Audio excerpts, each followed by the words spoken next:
you wonderful weed heads to another and brand new edition of Weed on Wrestling. I am, of course, Weed, aka Alan, your host that tries to stay stoned the most.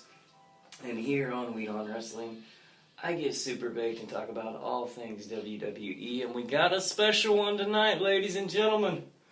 We got a special one. It's Sunday, so you know I'm talking about that pay-per-view.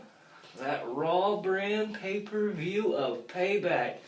Today is April 30th, 2017. Again, of course, I am Weed, a.k.a. Alan, your host that tries to stay stoned the most. And here's what we got going on. Unfortunately, or fortunately for me, I missed the entirety of the actual pre-show. Thank Christ. I don't think I could sit through basically an entire hour, give or take, with just one match of nothing more than hype videos for the entire duration of what was that pre-show. Anyway, I guess the winners of the pre-show match between Enzo and Cass and Gallows and Anderson. In fact, it was Enzo and Cass, so they seem to be in prime position for that number one contendership for the Raw brand WWE Tag Team Champion. Anyway, those titles, yeah, they seem to be in prime position to, go into that number one contender spot. The actual show, it kicks off with a little bit of U.S. Championship matchup. A little Chris Jericho versus Kevin Owens. If Chris Jericho wins, he goes to the SmackDown brand as well. Kevin Owens already there, so we know this. SmackDown, they're getting the U.S. champion regardless. They've got Kevin Owens. So, here's what it gets down to. On the way down, I had an epiphany. That scarf that Chris Jericho had on, was that a little bit of the cut-up blazer jacket that Dean Ambrose gave him like a week ago? Because if that was, fuck yes, that was awesome. The match kind of starts off with Kevin Owens trying to run away from the actual fighting, and Jericho followed him out. He followed him out of the ring, and the fight started quick. It was hard-hitting. It was fast-paced. Was that Jericho taking flight? Jericho taking flight from the top rope. Twice, even. He took off from the top rope twice. Holy shit.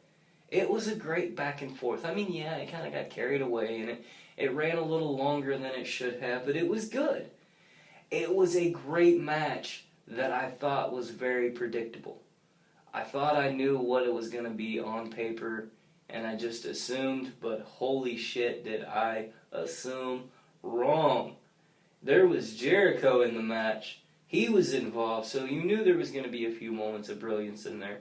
Kevin Owens is there, so you knew it was going to be great with him. It was, oh man, Kevin Owens, he just looks dominant at some points. And it was a nice little pop-up powerbomb reversal into a Walls of Jericho. A little bit of deja vu there at the end while Kevin Owens, he kind of saved the match with a fingertip. Remember that fingertip that won him the match at WrestleMania? Chris Jericho remembers that fingertip that won him the match at WrestleMania because he tries to basically snap Kevin Owens' hand off. Yeah, he targets the finger, and yeah, he goes after the hand, but it was the finger that really had his eye. Yeah, it was the finger. Kevin Owens uses that finger to kind of eye poke Chris Jericho as the ref was holding Jericho back. It was a great little back and forth, and the way that it ended couldn't have been more poetic. Your new U.S. champion. Holy shit. Chris Jericho going to SmackDown Live. After Jericho attacked Owens' finger earlier, he couldn't extend that hand.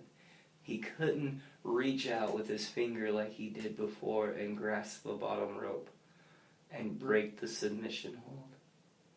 Brilliant, poetic, just all around great storytelling right there in a Chris Jericho match. But what's new there? It's kind of to be expected. I'm pleasantly surprised here. I really like being pleasantly surprised. I mean, hell yes. Just when I thought I had all the storylines predicted, I thought we were going to get another Miz, Ambrose, Y2J. They have like a trifecta of a feud on Raw. I thought we were going to get another trifecta of a feud with AJ Styles, Kevin Owens, and Baron Corbin on SmackDown. But no, instead, there's a twist. There's a nice little twist put into what I thought was going to happen. Fuck yes, this is a way to kick off a pay-per-view event. I happen to be thoroughly enjoyed here. I mean, yeah, I do enjoy when titles change hands, just as long as it's not that hot potato game of back and forth that the women seem to be playing here lately with their championships. And I'll get to them later. But first, some more great storytelling. I mean, the storytelling on tonight's Payback pay-per-view alone was worth the price of admission. The logic demonstrated in this. Man. Because up next, I mean, if you didn't see it already, it was one for the ages. It was the Purple Road flippy style cruiserweight title match, and it was Austin Aries versus Neville. Holy fucking hell, what a match. It's everything that you wanted it to be. It's everything that I had as well hoped that it would be. It would live up to. It was fast-paced. It was hard-hitting. There were quick transitions and spot-on reversals. Everything you wanted was in this match. Besides, commentary and crowd, it was perfect. You could get better commentary. You get Tom Phillips in there to help Corey Graves, and it would be a lot better. The crowd, I don't know how we can get the crowd more into it. That's just beside me. I don't understand it. But I mean, yeah, there was a couple of miscues here and there and botches that kind of worked. But when you're working at this fast of a pace, it's bound to happen on occasion, I guess. Austin Aries, he appeared to be in charge early and often. Neville had his spots of dominance as well. Just great logic, great storytelling, and great everything in this match. I thoroughly enjoyed myself here. And the twist continues. I mean, you can't be mad at it. Austin Aries appears to be on his way to picking up the belt. Neville, on the other hand, has other plans, and his heel persona just fucking grows. He grabs the referee and throws him down. Automatic disqualification. Austin Aries wins, but the belt can't exchange hands on DQ. Neville retains. Neville is still your Cruiserweight champion. And do I smell a little bit of a no DQ match coming up in the future? Maybe a little cage match action with Austin Aries and Neville? Because they're leading towards something here. There's something in the works. And I dig it. Keeping of the motif going for the night of great matches, how about that Raw Tag Team title match? I mean, holy shit. Cesaro and Sheamus versus the Hardys. They're still not the Broken Hardys, and they're still kind of flubbing up their name, calling them the Hardys here and the Hardy Boys there, and Team Extreme has kind of gone by the wayside, but it's just good to have the Hardys back in WWE. And again, it was a great match. It was properly executed, and it was just an amazing segment on what truly tag team wrestling, when it's presented at its finest, in its finest form, what it can live up to. It was great. Every participant had a moment of strength and a moment of weakness, a moment of rest, and a moment of, I'm going to carry the match. It was perfection personified in a tag team ring.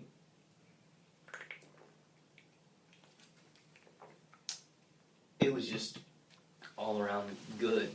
And I happen to agree with a few things that Corey Graves mentioned there on this one. I mean, Jeff Hardy, he may have actually lost a tooth from that Sheamus boot to the head at one point.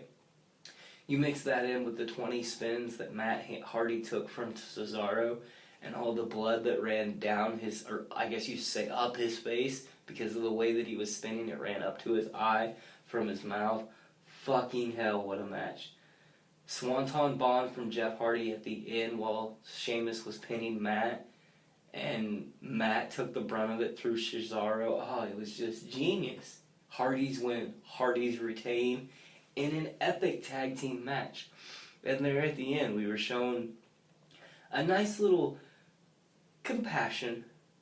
At the end of the match, it was a mutual show of respect as it continued between these four competitors. See, WWE, it doesn't have to always be about hate. Sometimes it can be about nice. Oh, wait, what's that? Nope, never mind. Just as I wrote that statement, Cesaro and Sheamus both jumped the Hardys from behind and proceed to just beat the fuck out of Matt and Jeff.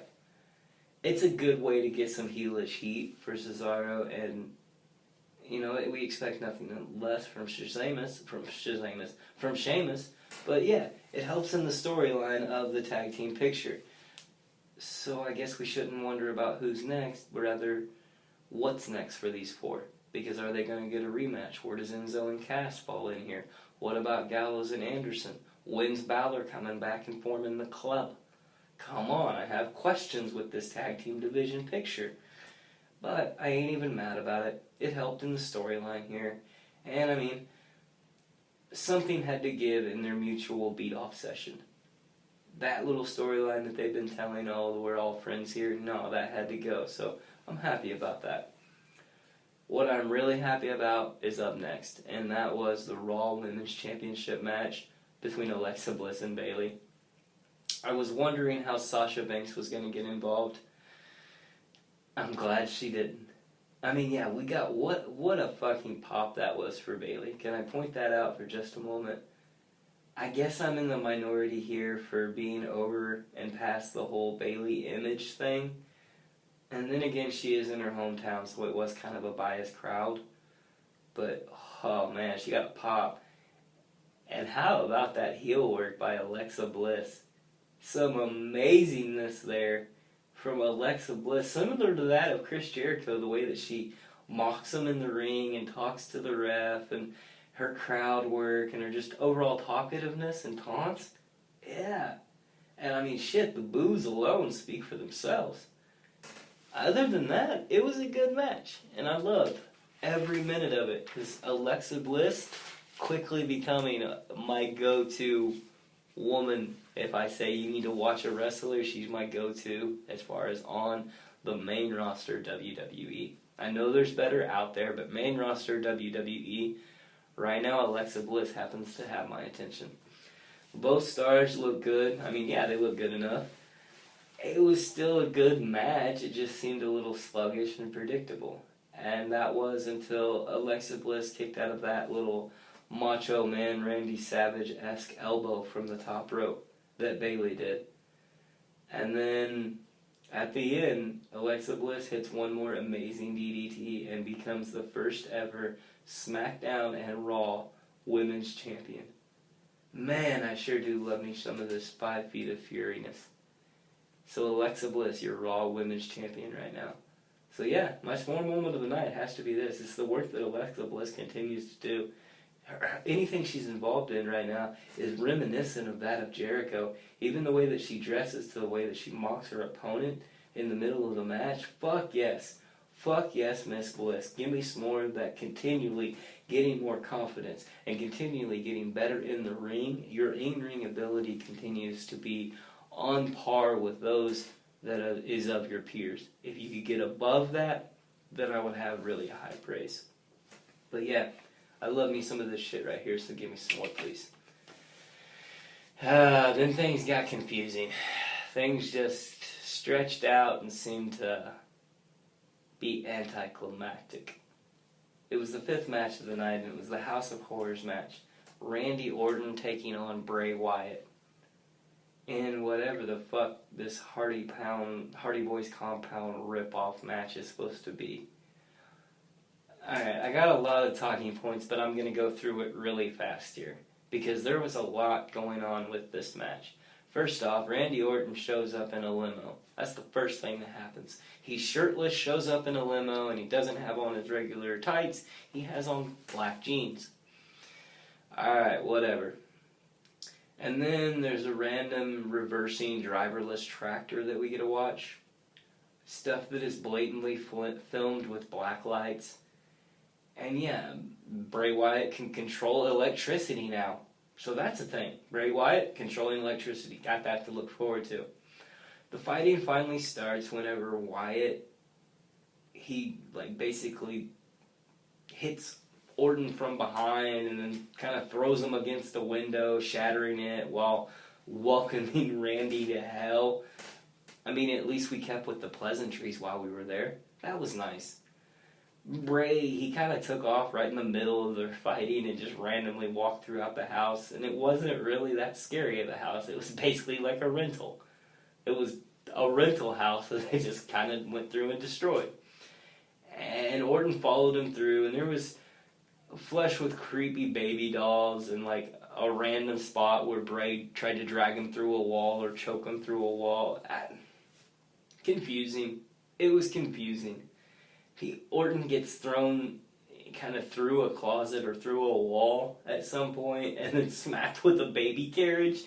There was just some funniness thrown in there, just random. And then Wyatt just kind of simply ran off again for a little bit. We had flashy lights, check. We had red-colored voodoo room, check. What the Wyatts really need to do some dishes. I noticed that as the fight progressed and continued on to the kitchen. That fridge, it could use a dusting. Speaking of the fucking dirty fridge, that was a really good spot where Wyatt just basically pulled the fridge on top of Randy Orton to kind of end the way that they would fight at the House of Horrors. I thought it was supposed to be a House of Horrors match, but no, just a little bit of fighting is going to happen here, but they have to get pinned in the ring, I suppose. So yeah, it was the camera angle alone in that it was it was entertaining. It made me chuckle because it was blatantly filmed like 3 days prior and gone through with editing and all sorts of shit to where I was just not as impressed as I should have been at something as probably highly valued as production. I bet it cost them a lot of money to do. And it wasn't that big of a payoff. That's all I'm going to say. Anyway, the camera follows Bray Wyatt out of the house where we're to assume that Randy Orton is basically dead, as literally the shader on the house is transformed from the blue, it's supposed to be of Orton, and SmackDown to the red of Bray and Raw now? Is that the transition of Bray to go from SmackDown to Raw, the blue to red? I'm pretty sure that's what that symbology was there. Whatever they were filming with, it was literally switched. Bray is seen singing in the back of the limo as it heads toward the arena. I don't know how I feel about this at this moment in time. I don't know if I could form words from my thoughts of what's going on. The match, it has to end in the Payback arena, so all of this was just fucking confusing. And it concludes later on in the show, and I don't know. I just don't understand the whole angle here. I just don't even fucking know anymore. It was entertaining, it made me laugh, it had me intrigued, but if we're supposed to have a match at a compound or a House of Horrors like this, isn't it supposed to stay there? Whatever, I'll get back to it later on. Up next, we get our sixth match of the night, and it was Seth Rollins versus Samoa Joe. And it looks like Seth Rollins got some new ink on his back, or it's been there for a while and I just haven't noticed. But either way, nice. And it was another one of those great matches. It was fun to watch. It was fast-paced, like I always say, hard-hitting and full of quality moves everywhere. It's basically, again, everything I want to see in a Samoa Joe versus Seth Rollins matchup. You know, minus that curb stomp. It could have used a curb stomp in there. And in true Joe form fashion, he finds a weakness and preys upon that continually throughout the match. Rollins, in his typical Rollins-esque fashion, he can never be counted down. He can never be counted out. His moves, he's just good. And you can be damn certain that he's going to get his moveset into the match at some point. And it was just a pretty solid match with better than normal logical storytelling. There is one thing, though. If I can only hint upon it for just a little bit, we get it. We get it, WWE. Seth Rollins, he has a bum knee. We get that. But does it really need to be talked about and said in every other fucking sentence during the match by two of the shit announcers, Michael Cole and Booker T? I mean, they couldn't even get off the statement. And even Graves would say it every once in a while, and it was very reminiscent of times when somebody is in someone's ear saying, hey, talk about that knee. Hey, what about that knee? Hey, talk about the knee. It was really reminiscent to say that someone was in their ears telling them exactly the words to speak. So that was basically the match. That was the way that it went the entire time, was just always concentrating from the commentators. The concentration was on that knee. The match was solid. There was a few near falls thrown in just for flavor, and then it ended, and it ended rather confusing. Samoa Joe has Seth Rollins basically in a sleeper hold. Rollins kind of rolled through, but Joe kept the move on. But Joe was on his back. Seth Rollins was on Joe's stomach, pinning him. 1, 2, 3. Rollins got the victory, and it was kind of a letdown at the end of an amazing match. It keeps the feud going, I guess, but it was very abrupt.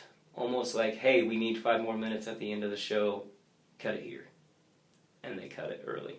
No finishers, no nothing, just kind of a roll up and we're done. Yeah, it helps their feud, but we could go so much further with it. And then we were right back to that House of Horrors match. The House of Horrors actually, whenever Bray Wyatt returned, and for some reason, even after the 15 minutes, 20 minutes of the fucking limo ride, he's supposed to be still winded and sore and shit like that, so whatever. He returns in the limo. At least WWE was nice enough to show the highlights from, not even 15, 20 minutes ago of the shit that we just watched on the same fucking show that we haven't turned the channel on. Holy fuck, they love their highlight packages. Yeah, but all this was why Bray Wyatt was being introduced with his music. And yeah, while his music was good, it doesn't take that long. It doesn't take Undertaker status length. And then the lights go out, lights come back on, Randy Orton just appears behind Bray Wyatt with a chair in his hand. Holy shit, Orton commences just to lay the beat down on Bray Wyatt for a while. And just beat his ass for a bit. Typical Orton DDT from the elevated announce table. I mean, it was good. And then it got worse or even better depending on your perspective. And I come from a perspective of this wasn't a meaningful match, no title on the line. Let's develop somebody else when the title will be on the line. So in come the Singh brothers. They try to distract Orton. He kind of shrugs them off. Bray goes for Sister Abigail once. He gets reversed into an RKO. In comes Jinder Mahal, and he attacks Orton with the stolen belt that is Orton's to begin with. Hits him with it twice. Bray then nails Sister Abigail. 1, 2, 3. Bray Wyatt gets the victory. Give the assist to Jinder Mahal, who again leaves with the stolen belt. Once again, stealing fucking Orton's belt.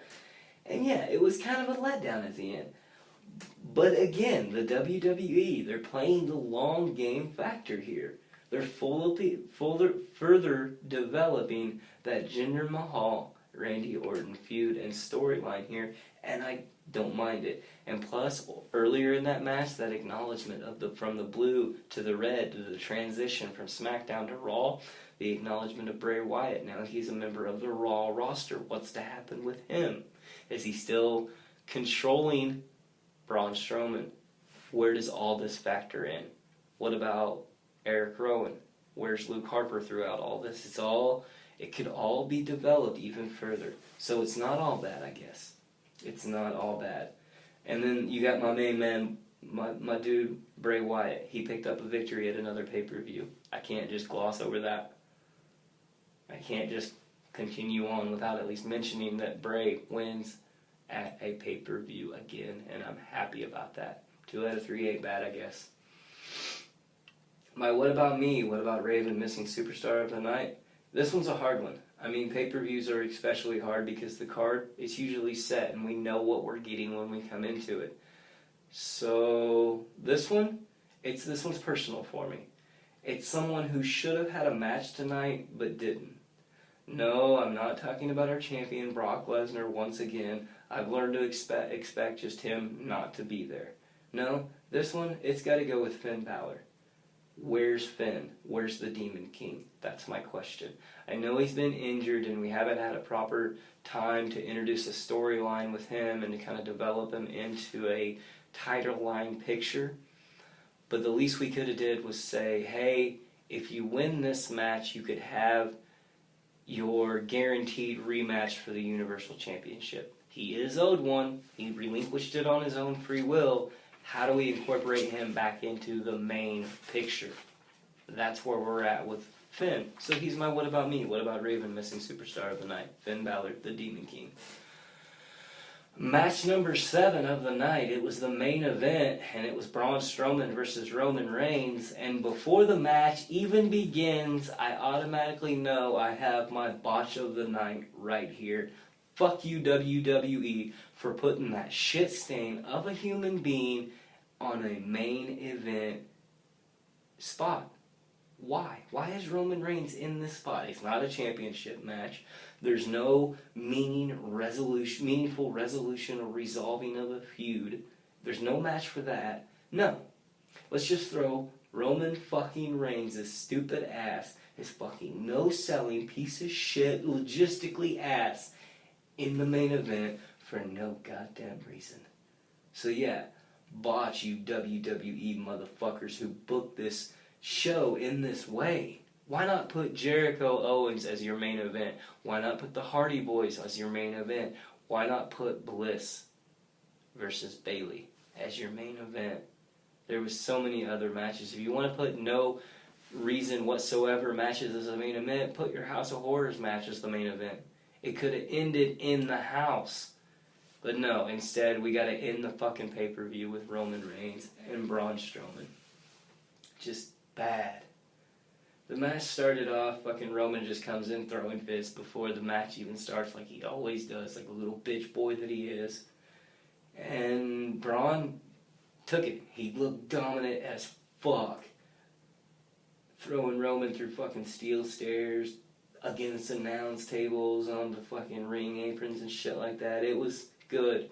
I mean, yeah, Roman's going to get his botchedness in. He's going to get his slow, predictable moveset, and he's going to hit all the fucking pacing that he's been taught how to do. But it was good. Strowman won. Strowman not only won, he looked dominant. He got him with 2 running power slams on Roman Reigns to end the match, and afterwards went even more ballistic and apeshit. He continues to beat down Roman. This time he kind of grabs the stairs, and at the end, after 2 shots, Roman appeared to cough up some blood. Roman, he's left all bloodied in the ring, and the crowd cheering, Braun standing tall, all supreme, and that's the way the show should have ended. You had a perfect storybook ending to the pay-per-view to just ride off into the sunset, but no, we've got to instead watch a bunch of fucking botching at the end with Roman Reigns. He limps his way to the back, no selling and refusing assistance and just dragging shit out. All this time that could have been spent in an actual fucking match, but instead, no, we have to watch Roman struggle to get to a fucking ambulance. And not only that, the very end of it, into the next show, we get Braun, what appears to be injuring himself. We had a perfect storybook ending to ride off into a sunset. You built this monster of a man to go up against the beast incarnate, and you may have just injured the motherfucker. How pitiful, WWE. But yeah, that's the way that it ended. Braun appearing to injure his shoulder on that ambulance door spot, and that was it. Shitty ass ending to an otherwise amazing fucking show. I mean, the twist of Jericho, SmackDown Live it up, man. I know it was weak, but SmackDown it up, man. How's that? I mean, he's your new U.S. champion.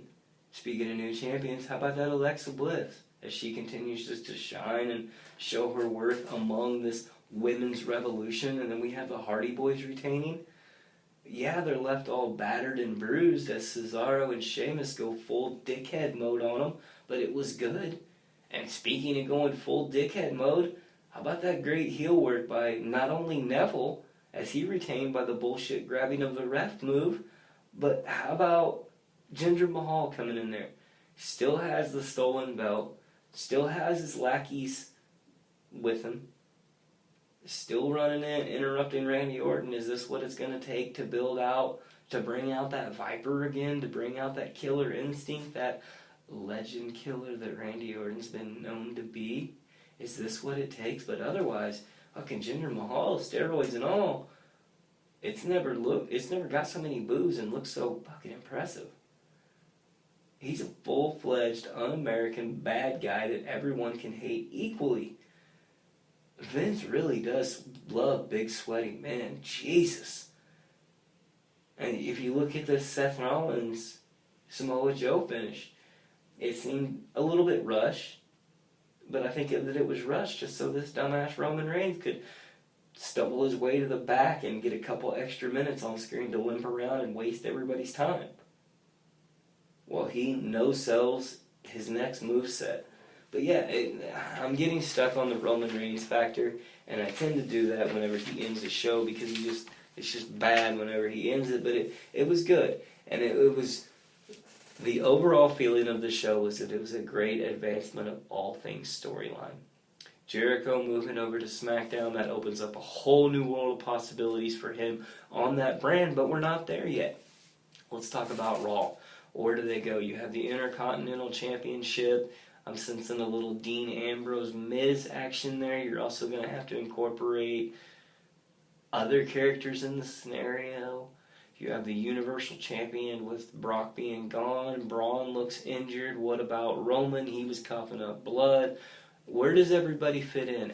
That's not mentioning the Tag Team Championship. The Hardy Boys, are they going to go the route of still the storyline with Cesaro and Sheamus? Are we going to feud more with Enzo and Cass?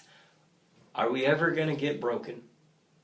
And then we have Alexa Bliss. So much awesomeness there. And that's a good way for me to end right now. Just a great show. I was pleasantly surprised. So that's been Weed on Wrestling. I've been Weed, a.k.a. Alan. I'm still trying to work through all the technical difficulties of getting this new setup all figured out. I'm kind of investing in myself, investing in my future, and hopefully it'll pay out. So just bear with me as I learn this new equipment, and I appreciate you along this journey. I'll be back on tomorrow night to talk some Monday Night Raw action fresh off this pay-per-view of Payback that was really good. So we have a bunch of things that we know going into the show. Tune in tomorrow to hear me digest and figure out what the fuck is actually going on with Brock.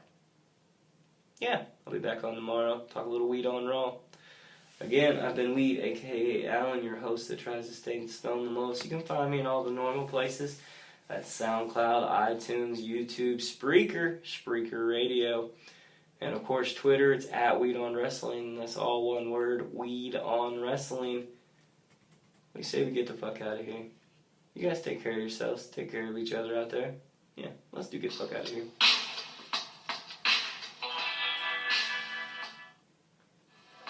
I'm really let down by the commentary table. That continues to be a moment of disappointment. I mean, yeah, Corey Graves is great, but Cole's lost it. He calls every other fucking move wrong. Graves has to come in and bail his ass out. Booker T's just there. Didn't really add a whole lot to it. He's there though. So good for him. Alright, what do you say? Get the fuck out of here? Peace.